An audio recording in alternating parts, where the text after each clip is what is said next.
Hello again, everybody. This is Dan Clouser, and welcome back to the Journey of My Mother's Son podcast.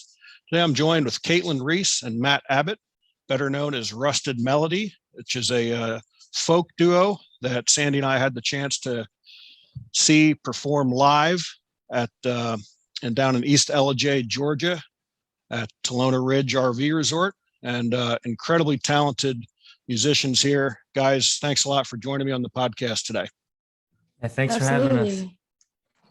No doubt. Like I said, we love the fact that we were able to get there and see you guys perform live. I think that's one of the things that we really enjoyed about Talona Ridge was the fact that they provide live entertainment every Friday and Saturday night. So it's really cool to see you guys perform live. But wanted to really talk to you guys a little bit about, how long have you been playing individually, and what was it that got you into music initially? And you guys can kind of pick on your end who wants to answer the question first. You go ahead. Okay, so I was like 15 and I was into like Nirvana and Kurt Cobain, but I didn't have a guitar or anything, so I like begged my parents for one.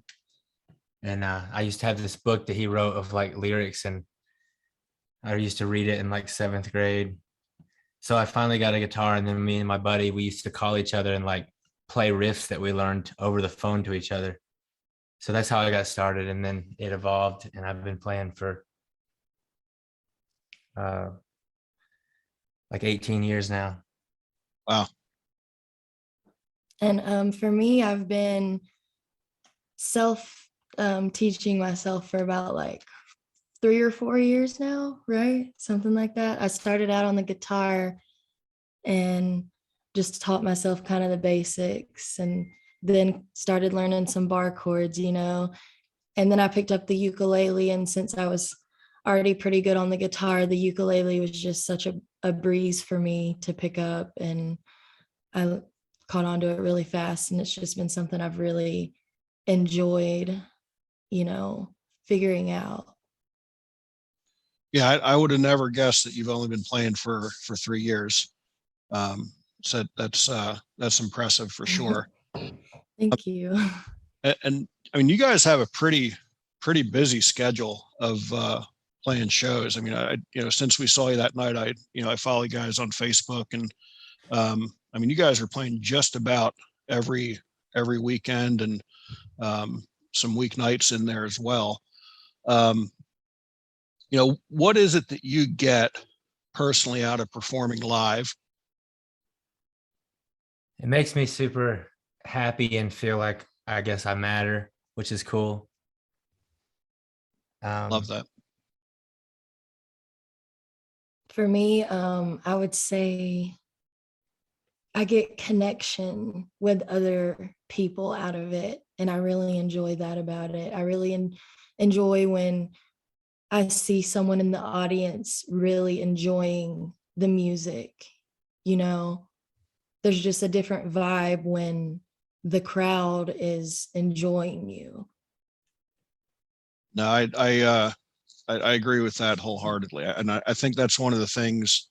I am not a musician. I do kind of dabble in harmonica. When I was in high school, I started to play a little bit of bass, but never really kept up with it. But man, I've always been just a huge lover of music, and I think, one of the greatest things about music is the fact that it just does really break down all the barriers, where you can get that connection, and there's nobody's worried about, political affiliation or skin color, or, Exactly. where you came from, how rich or how poor you are. And I think in a live setting that really comes through even more. So the fact that you guys, can feel that connection. I mean, I've been fortunate enough where I have actually played some harmonica with a band, group of friends of mine who had a band a couple times. And, there's almost like a natural high. They talk about how runners get like a runner's high. I mean, I think there's definitely Right. a musician high. Oh, absolutely. no substances, no substances involved that you get for sure. I mean, so if you can kind of describe a little bit more, just what that's like when you're, I mean, are you guys actually looking to make like eye contact during a performance with the audience, or I think I'm shy and I don't make as much. I wish I did. Sometimes I like reflect and tell myself that I'm going to make more eye contact and be better at that. But I don't know. It's just, I close my eyes a lot. I've actually recently started looking at the crowd, for the past few months during performances. I go back and forth from my eyes being closed to really just kind of scanning the audience with my eyes. And I've honestly learned a lot about how to be a better performer through doing that. Yeah. Yeah, that's very cool. Now, when you guys close your eyes, is there any type of visualization that's going on when you're closing your eyes and performing, or like what's happening behind the scenes, so to speak, there in your mind? It's like sometimes I can feel her voice, and it's like pulling my voice, and I don't see anything, I guess, but I just feel like I'm moving. Okay. Yeah, that's a good way to explain it. Kind of like just being carried with the waves, and like your other partners being carried through the waves with you. And we've honestly started to be able to, predict what the other person's going to do next, and we'll like stop at the same time sometimes, at the perfect timing. And it's just really awesome. Yeah, that is awesome. So Matt, you said some of your early musical influence were Nirvana and Kurt Cobain. Katelyn, who were some of your influence as far as wanting to start playing, and even now, who really influences your music? I would say in the early days, it was definitely Mariah Carey and Shania Twain. And I've always just really loved like pop hits throughout the years, And I would say now I really love Hiatus Coyote and Rainbow Kitten Surprise. Okay. And Matt, has your influence changed since the early days of you playing, from Nirvana to because obviously you guys I wouldn't really compare it to Nirvana with what you're playing nowadays, but that isn't, it's funny how musical influence doesn't necessarily translate into the genre that you're playing.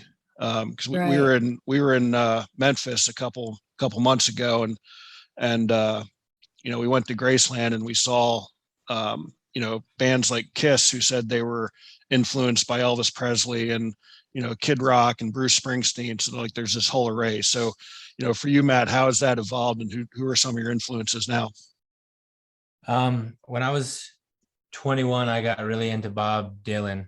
I love Bob Dylan. That's the same time I started writing songs, and I don't know, he just had so many cool things. And I worked at Starbucks when I was like 19, and this guy told me that I sounded like I could sing like Bob Dylan, which I don't know if that was a compliment or not, but I didn't know who that was. And then later on, when I finally like looked into him, I remembered him telling me that. And I don't know, it kind of just empowered me to get more into him. And I started like dissecting his songs and trying to write my own songs. And that's another huge influence on my direction, I guess. Yeah.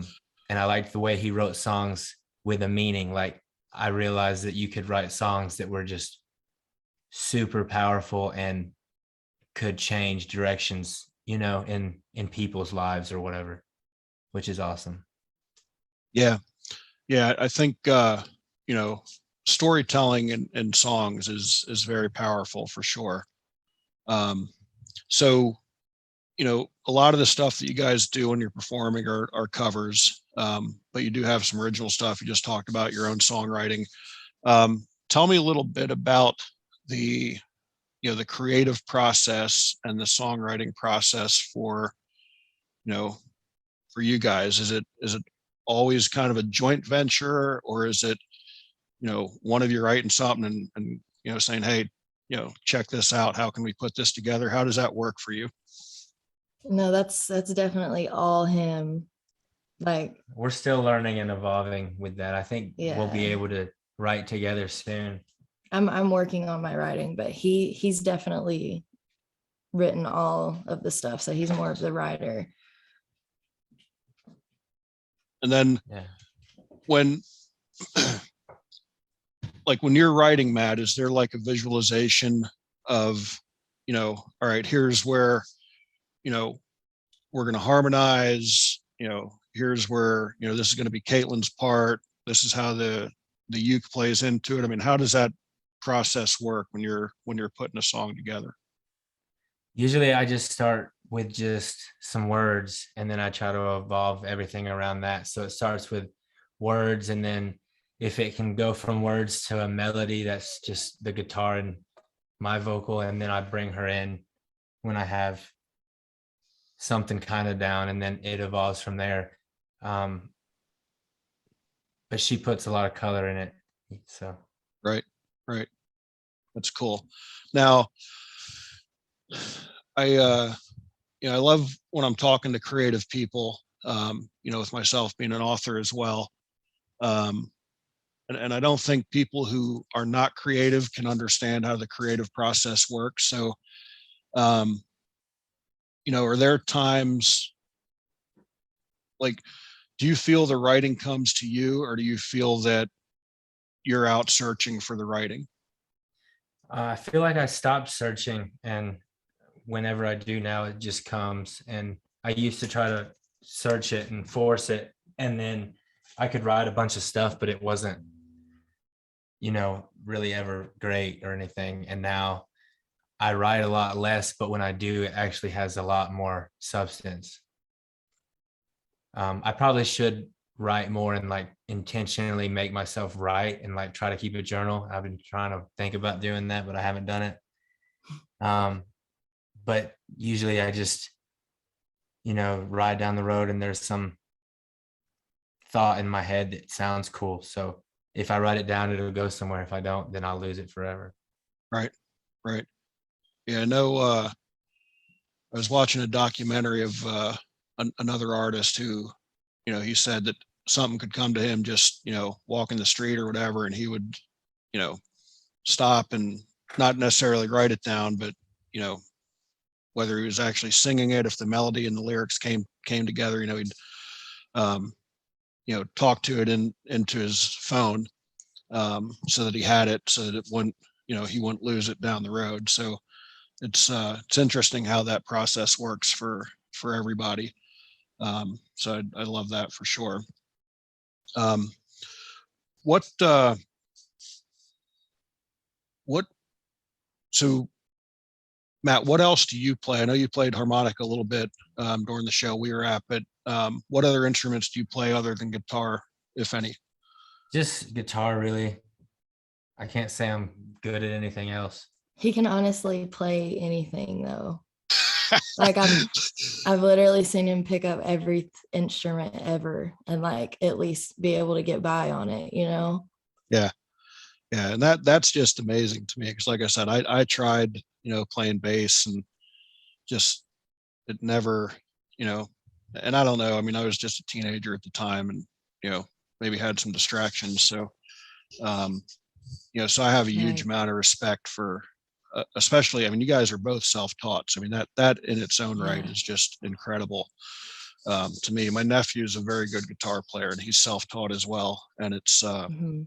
it's one of those things that, man, you just got to have a huge amount of respect for you Right. guys that can do that. And again, even if you don't consider yourself well versed in other instruments, just the fact that you can pick it up and make it not sound horrible is pretty impressive in its own right. So that's very cool.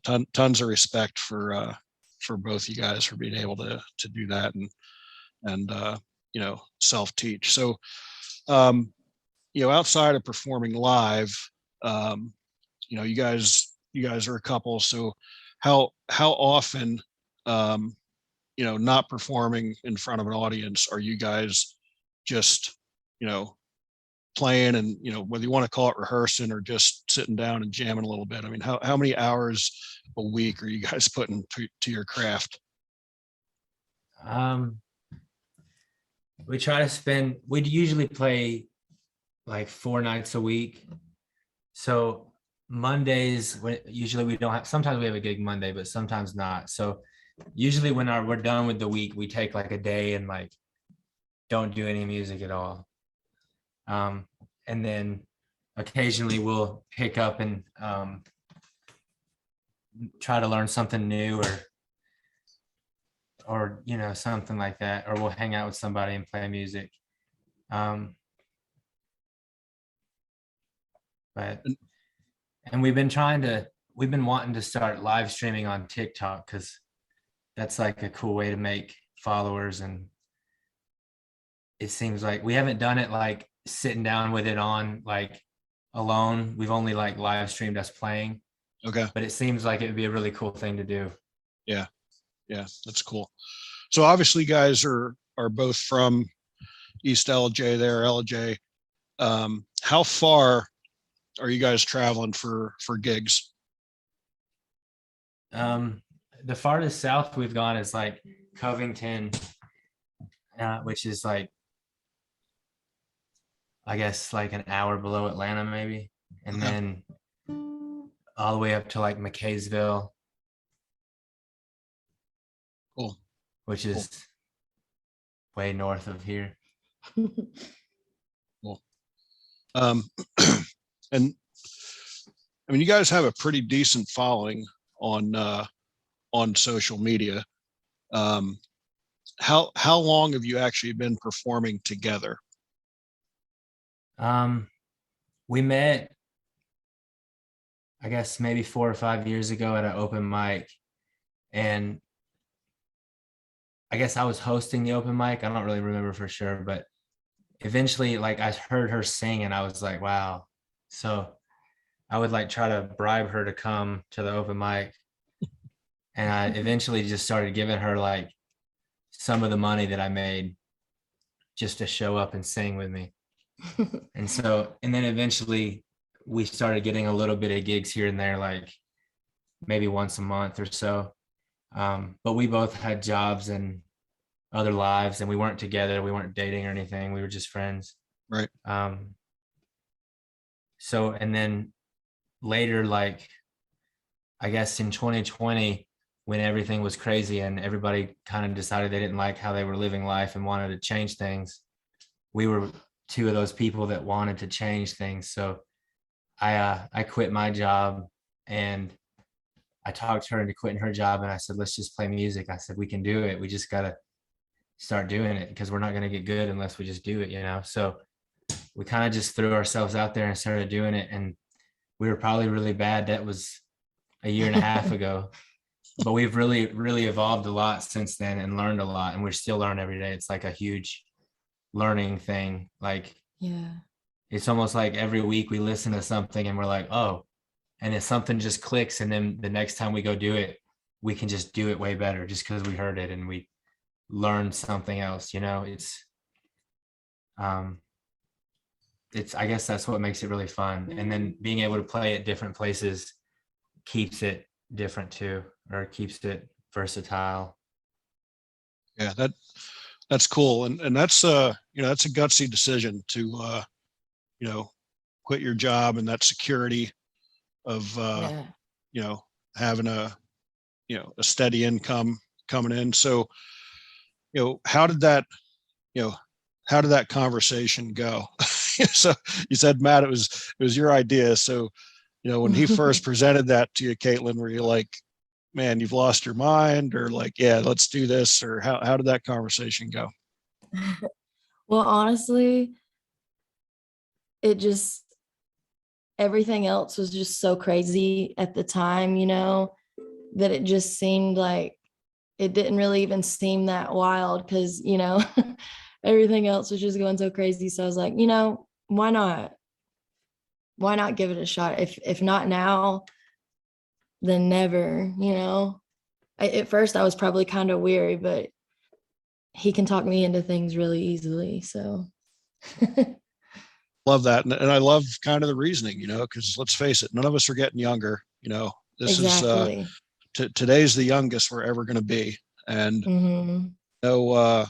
when I first ran the notion by my wife about selling all of our stuff and, living in an RV full time, initially Mm-hmm. she thought I'd completely lost my mind.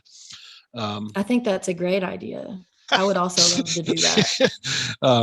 Well, you guys could create an income stream out of it, man. Just traveling Exactly. around, playing Yeah, everywhere. we would we could tour all the time that way. There you go. But now you talk to her and she's like, man, this is the best decision we ever made. I mean, we've met so many incredible people and seen Mm-hmm. so many amazing places. For anybody that's out there thinking of living full time in an RV, I completely recommend it. And yeah, for you guys, man, you could actually really make it work. Just doing it by Yeah, around gigs, you could you could expand that reach from just an hour and a half below Atlanta exactly. Mm-hmm. by quite a stretch. So, but I do love when when people are taking that leap to kind of understand how the conversation evolved. If both of you were right in it at the beginning, or if it took some convincing. So I love the Mm-hmm. fact that you had the guts to to do it and do it full time. And again, seeing you guys perform live, I would have never guessed that that you've only been playing together for as long as you have. So with that, let's one of the things we wanted to do here was have you guys play a little bit. So um, let's give my listeners a little taste of Rusted Melody. I'll let you guys kind of describe the song you're going to play, and then Okay. let's go in and listen to you guys play a little bit. You want to All right. describe it? Take it away, You Maddie. don't want to describe it? No, it's all you. Well, this song it's called Butterfly. And it's the one that we play the most often. That's an original song. And it's about life and love and the journey of just Probably just really trying to find yourself, and once you do, you can really, come out of your shell. I love that. Let's hear it. All right. all right, cool.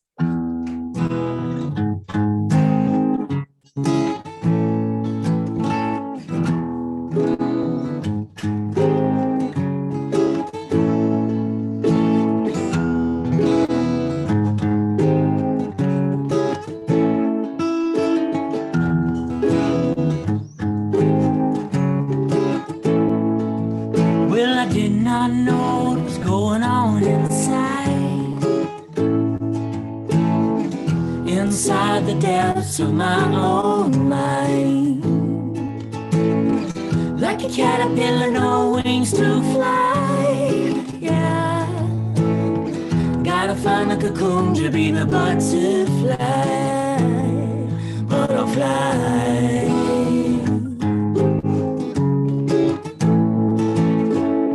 Well, I've been searching to ground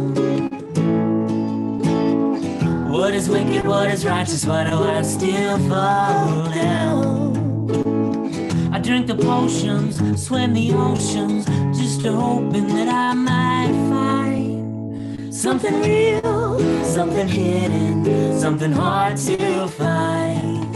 Like a sailor through the cancer, through the sails of time. And I am one with the world, and the world's one with me. Got answers for the reasons, but they're baffling me. I'm confused within this conscious conversation. It seems I manifest my own annihilation. I think you're 28, I finally know what love's about. It's not a standard guideline you spew out of your mouth. It's a paradigm, a mindset, waterfly universe. My heart is such a bliss, and it can never be a curse for something real, something hidden, something hard to find. Like the simplistic answer through the sands of time.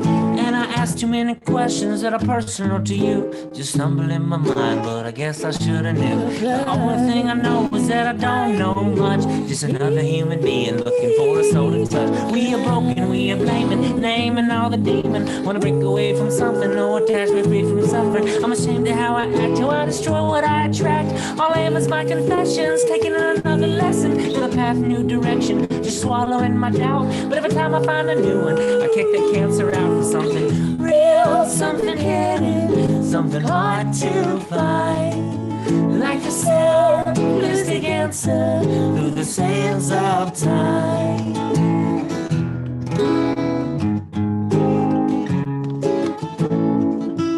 Cause I did not know what was going on inside. Inside the depths of my own mind. Like a caterpillar, no wings to fly. Yeah, I gotta find a cocoon to be the butterfly. Butterfly. Ooh, just gotta fly. Just gotta get high.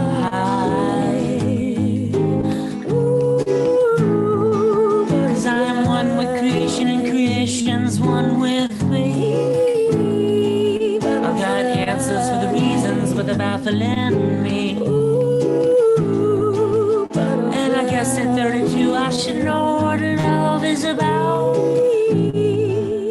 Cause it's not the standard guideline you spew out of your mouth. Butterfly.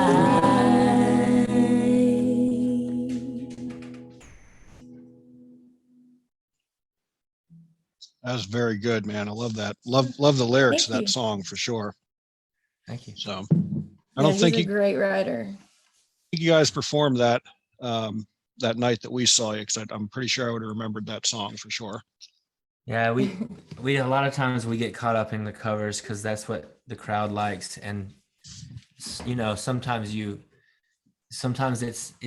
a thing and sometimes it's not, you know, so we just kind of read what we feel like we should do, and we don't have that many originals yet,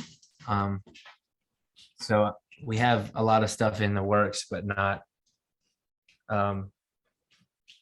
ready to like just be doing, you know. Right. So Right. Yeah. So is any of your original material available for streaming or anything like that yet? Sort of. It's not a great recording. Okay. So we're hoping that we can get somewhere to record that's better than my house, and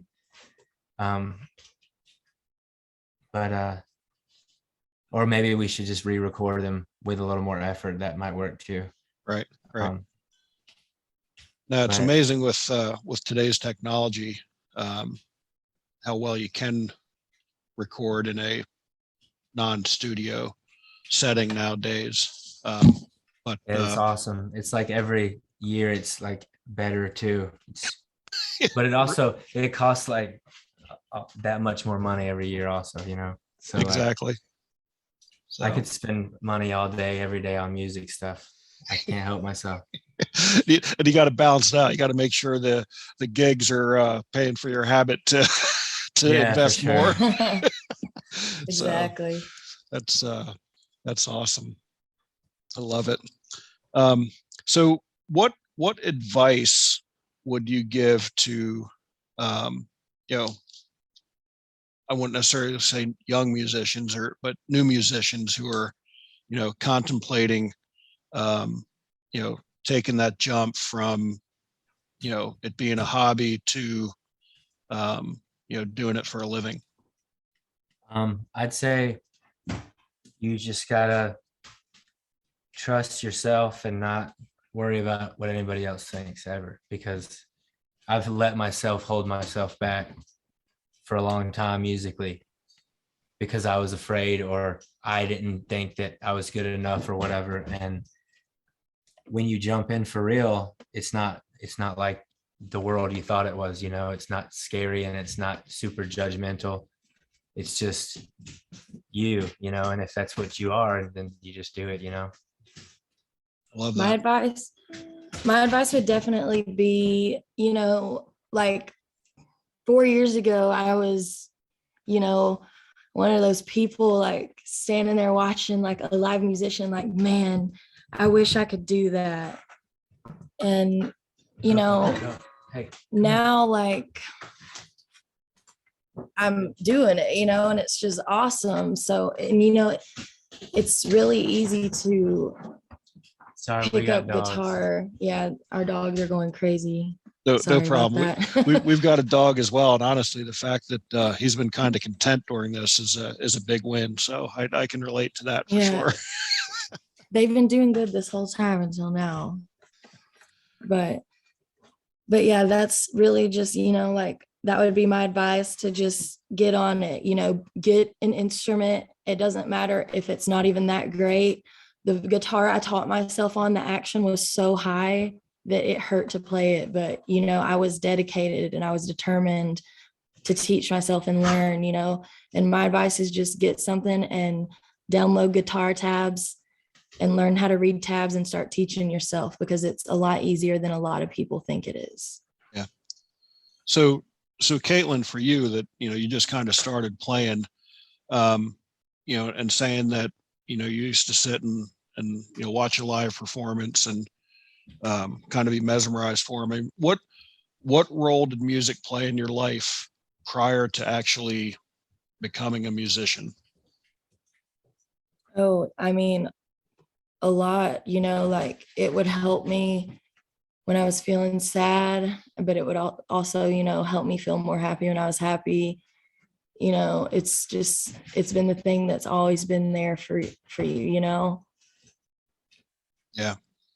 No, I can relate to that for sure. I mean, it's amazing how, a song can trigger a memory, whether it's, a good memory or a Yes. bad memory, or, transport you, literally Mhm. transport you in time to a different place where you first heard, that particular song or whatever. So, Absolutely. I mean, I know we talked about, artists that influence you guys, but is there, and again, I know this is a loaded question because, anytime someone asks, Sandy or I, like what our favorite places, have been since we've been traveling and all that sort of stuff, like you can't name one, but like if there's a song that's really had a great influence on you guys, what might that be? Hmm. And I knew it would be a tough question. It's definitely a tough one, because I have so many. And Yeah. So, like a lot of the newer songs that I've found recently have really had a lot of impact on me, for sure. But Valerie's definitely an important song to me, by Amy Winehouse. yeah. For sure. And Matt, for you, is there, and again, I mean, I know it's tough something in your top 100, because again, I know there's so many that have an influence. So what would one be for you, Matt?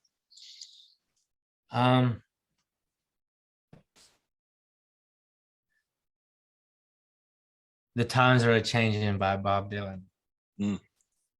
Yeah, how about that, man? Think about when that song was written. And it's still true. It's just always changing.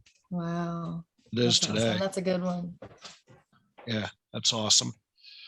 That's awesome. So anything that we didn't cover that you guys would like to talk about before I get to my final question? I don't know. I don't think so. I Okay. think So we're good. again, a little shout out for you guys. I mean, how can people find you on social media? Where you at on Instagram, Facebook, YouTube, and where can they get some samples of your music right now? On Facebook, we're Rusted Melody, with no space between Rusted and Melody.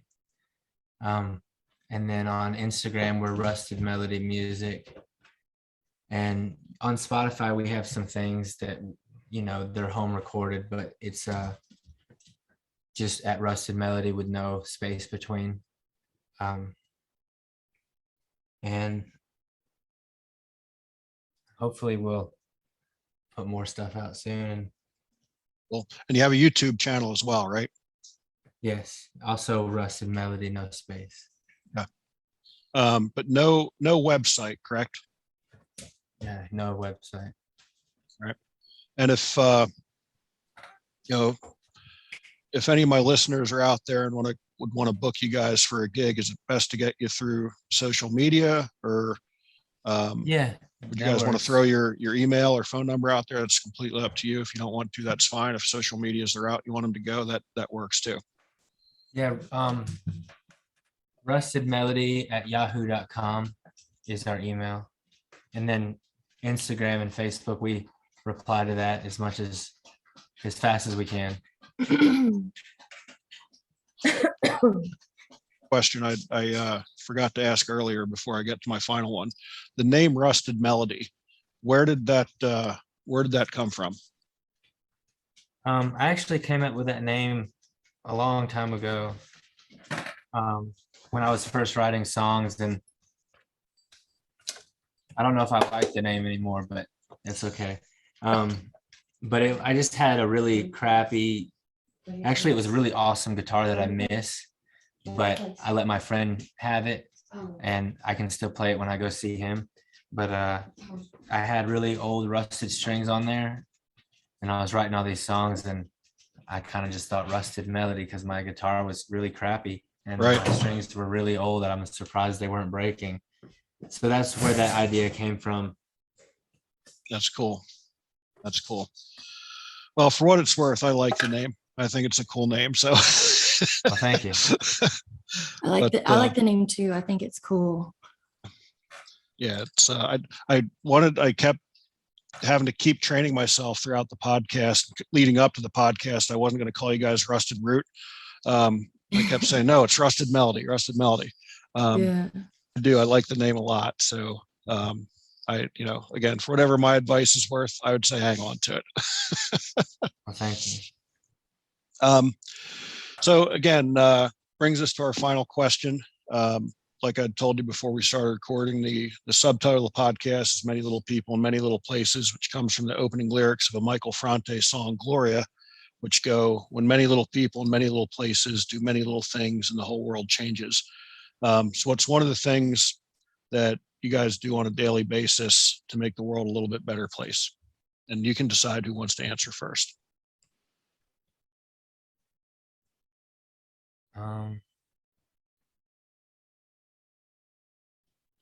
For me, I would say, do you want to answer first? Are you sure? Yeah. Okay. For me, I would say it's two things. I love the people in my life very deeply, and I always play my music with passion. Love that. Matt, for you? I guess if I could do anything to make sure that the world becomes better, is to try to help people believe in themselves more than they might. I love that as well. And I think both those are very important little things to help make the world a little bit better place, for sure. So guys, I really do appreciate you taking the time to do the podcast with me. I encourage my listeners to look you guys up, and if they're in North Georgia, to definitely come out and catch you guys at a gig, because a live performance would not disappoint, for sure. So I really do appreciate you guys taking the time. Hopefully when we're back in the area, we'll be able to see you guys live again, and maybe hang out a little bit after the show or something. But really do appreciate you taking the time. And for folks out there listening, be sure to check out my other podcasts and blogs at danclouser.com, and be sure to go to Amazon, check out the newest book, Journey of My Mother's Son, Volume 1, or The Beauty of a Diamond Through the Eyes of a Coach. And Matt and Katelyn, again, wish you guys the best of luck, and thanks again for joining me today. Yeah, thank you. Absolutely. Thank you. Thank you for having us.